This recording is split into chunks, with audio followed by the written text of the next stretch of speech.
मुख्यमंत्री नीतीश कुमार ने कोसी पुनर्वास परियोजना की कार्य प्रगति की समीक्षा की। इस दौरान मुख्यमंत्री नीतीश कुमार को कोसी बेसिन डेवलपमेंट प्रोजेक्ट सहित कई विभागों में चल रहे परियोजनाओं के तहत किए जा रहे कार्यों की प्रगति के संबंध में जानकारी दी गई। वहीं समीक्षा बैठक में कई मंत्री और अधिकारी भी मौजूद रहे। बैठक में मुख्यमंत्री नीतीश कुमार ने कहा कि वर्ष 2007 से 8 में कोसी त्रासदी आई थी, जिसमें हम लोगों ने अपने संसाधन से उस क्षेत्र में काफी रिलीफ के कार्य किए थे। उसी दौरान पूरे इलाके को विकसित करने की योजना बनाई गई थी, उस पर काम किया जा रहा है।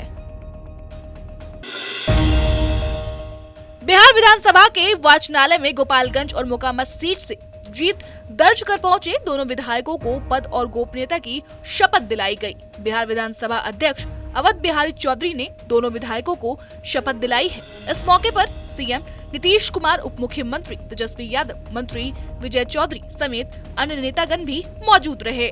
बता दें, मोकामा से राजद नेता नीलम सिंह और गोपालगंज से भाजपा की कुसुम देवी ने जीत दर्ज की है। इस मौके पर गोपालगंज से नवनिर्वाचित भारतीय जनता पार्टी की विधायक कुसुम देवी ने कहा कि हम विकास के मुद्दे पर चल रहे हैं। वहीं मोकामा से नवनिर्वाचित राजद की विधायक नीलम सिंह ने कहा कि जहां भी जरूरत पड़ेगी वहां हम सदन के अंदर अपनी बात रखेंगे।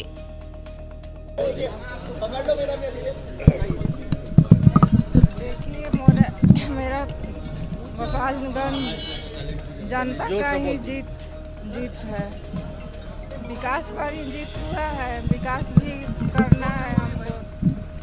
जो मेरे पति अधूरा छोड़कर चले गए हैं उसको हमको पूरा करना है। आज आप शपथ लिए हैं मैडम? हाँ, शपथ लिए हैं। एकदम रखेंगे। जहाँ जरूरी पड़ेगा वहाँ सदन में जरूर हम रखेंगे। जनता की सवाल और उनका जो भी समस्या है उसको हम रखेंगे सदन में। नवनिर्वाचित विधायकों के शपथ ग्रहण में पहुंचे उप मुख्यमंत्री तेजस्वी यादव शपथ ग्रहण के बाद बीजेपी पर तंज कसते हुए कहा कि देश का अमन चैन छीनने वाले लोग आजकल नौकरी देने की बात कर रहे हैं। साथ ही डिप्टी सीएम ने केंद्र सरकार पर निशाना साधा और कहा कि आने वाले दिनों में काफी संख्या में और नौकरी दी जाएगी। बिहार सरकार के द्वारा नियुक्ति पत्र बांटने के बाद अब केंद्र सरकार भी नियुक्ति पत्र बांट रही है। बिहार की कई योजनाओं को केंद्र ने अपना लिया है। हमने तो पहले ही बोला है, जो बिहार में हो रहा है, जो बिहार में जो काम हो रहे हैं, सबसे बड़ा सवाल बेरोजगारी का था। नियुक्ति पत्र जो है लोगों को बांटा जा रहा है और जल्दी ही जो है लगातार आप देखिएगा हर डिपार्टमेंट में बड़े तादाद में बहालियां भी निकल रही हैं, एडवर्टाइजमेंट भी हो रहा है और हम लोगों का जो लक्ष्य है उसको हम लोग धीरे धीरे पूरा कर लेंगे और ज़्यादा से ज़्यादा लोगों को सरकारी नौकरी के अलावा भी रोज़गार की व्यवस्था हम लोग कराएंगे। आप लोग तो सब लोग जान रहे हैं कि अगर माननीय मुख्यमंत्री जी द्वारा अगर नियुक्ति पत्र बांटा जा रहा है और उसको देखते हुए अगर केंद्र जो है नियुक्ति पत्र बांट रही है तो इससे बड़ा बात क्या हो सकता है कि वही प्रशासनिक चीज़ें और कई खाली नियुक्ति ही पत्र नहीं और भी कई ऐसी जो योजनाएं हैं जिसको केंद्र ने अपनाने का काम किया है। बीजेपी ने नीतीश कुमार सरकार को अल्टीमेटम दिया है कि अगर वो 13 दिसंबर तक 10 लाख सरकारी नौकरियां नहीं देते हैं तो वो बिहार विधानसभा के शीतकालीन सत्र को शांतिपूर्ण रूप से चलने नहीं देंगे। बिहार भाजपा के प्रदेश अध्यक्ष डॉक्टर संजय जायसवाल ने आज सीटीईटी बीटीईटी उम्मीदवारों को अपनी पार्टी के समर्थन की घोषणा की, जो पिछले 3 साल से लगातार प्रदर्शन कर रहे हैं। डॉक्टर संजय जायसवाल ने कहा कि बीजेपी अब सीटीईटी बीटीईटी उम्मीदवारों का मुद्दा उठाने जा रही है और अगर 13 दिसंबर तक राज्य सरकार ने उन्हें नौकरी नहीं दी तो हम विधानसभा नहीं चलने देंगे। वादा किया था 10 लाख नौकरी देंगे और तुम्हारे पास तो सबसे बड़ा मौका है, कुछ भी नहीं करना है, सारी तैयारी कंप्लीट है, सेंट्रलाइज आप एक बार मॉनिटरिंग स्टार्ट कीजिए और जॉब दे दीजिए। और ये जॉब देते तो वाकई भाजपा को भी बोलने के लिए कुछ नहीं रहता, क्योंकि पहली बार एक ऐसी नौकरी मिलती जो इस सरकार की नौकरी थी। वरना आज तक आप लाखों रुपए टीवी चैनल्स को और अखबार पे खर्च करके जो 8 अगस्त के पहले की नौकरी है उसी को दे रहे हैं। तो मेरा सरकार से एक जिम्मेदार विपक्ष के नाते रहेगा अनुरोध कि इस मुद्दे को अब भाजपा खुद लेने जा रही है, और 13 दिसंबर से जो विधानसभा है, भारतीय जनता पार्टी अगर इसका निदान 13 दिसंबर तक नहीं निकाला गया तो किसी कीमत पर हम सदन नहीं चलने देंगे। मुजफ्फरपुर के कुटनी विधानसभा सीट पर होने वाले उपचुनाव की उल्टी गिनती शुरू हो गई है। चुनावी मैदान में सभी पार्टी अपनी जोर आजमाइश कर रहे हैं। इसी कारण सूबे का सियासी पारा चढ़ा हुआ है। सभी राजनीतिक दल अपनी अपनी जीत का दावा ठोक रहे हैं।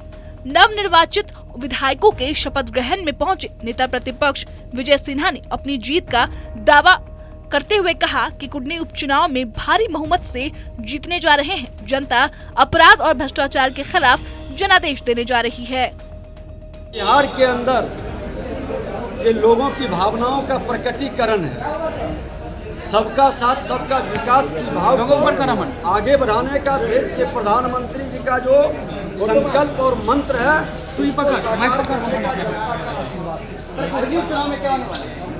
चुनाव भी मैं भारी बहुमत से जीतने जा रहा हूँ।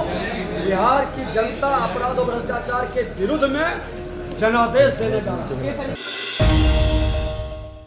बिहार में शराबबंदी को लेकर विपक्ष लगातार नीतीश सरकार को आड़े हाथ ले रहा है। अब केंद्रीय मंत्री पशुपति पारस ने सीएम नीतीश कुमार की ड्रीम योजना को ही विफल करार दे दिया।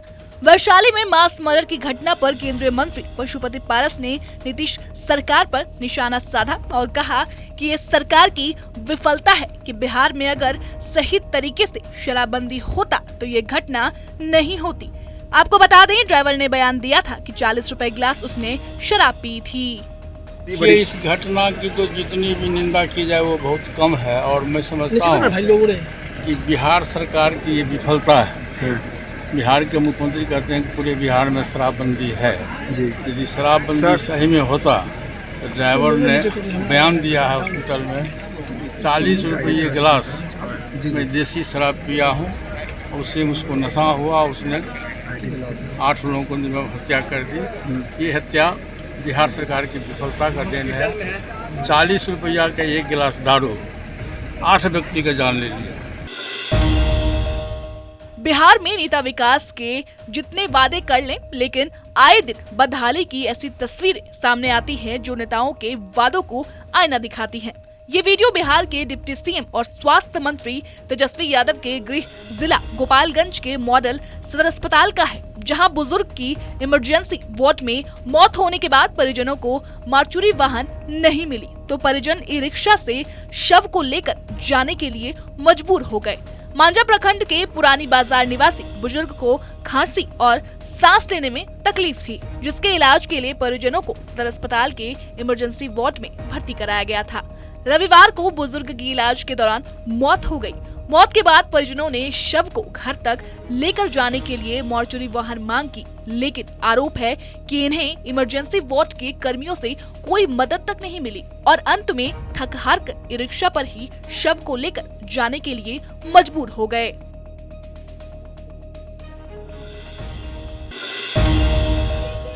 बीपीएससी 67वीं संयुक्त प्रारंभिक परीक्षा में धांधली का आरोप लगाते हुए अभ्यर्थियों ने बीपीएससी ऑफिस के बाहर जमकर प्रदर्शन किया। अभ्यर्थियों का कहना है कि कुछ चुनिंदा सेंटरों पर सीटिंग कर धांधली की गई है। इस वजह से उस सेंटर पर लगातार रोल नंबर वाले अभ्यर्थी प्रारंभिक परीक्षा में सफल हुए हैं। प्रदर्शन कर रहे अभ्यर्थियों ने परीक्षा नियंत्रक सह सचिव अमरेंद्र कुमार को भी उनके पद से हटाने की मांग की है। उनका कहना है कि 17 नवंबर को जारी हुए बिहार लोक सेवा आयोग 67वीं प्रीलिम्स परीक्षा के रिजल्ट में धांधली हुई है। छात्रों ने सीधे तौर पर आरोप लगाया है कि जो पीडीएफ फॉर्मेट में रिजल्ट जारी हुआ है उसमें भी छेड़छाड़ की गई है।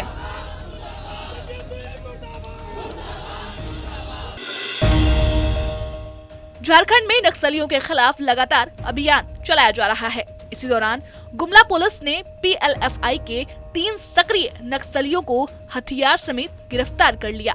बताया जा रहा है कि ये तीनों किसी बड़ी वारदात को अंजाम देने की प्लानिंग कर रहे थे।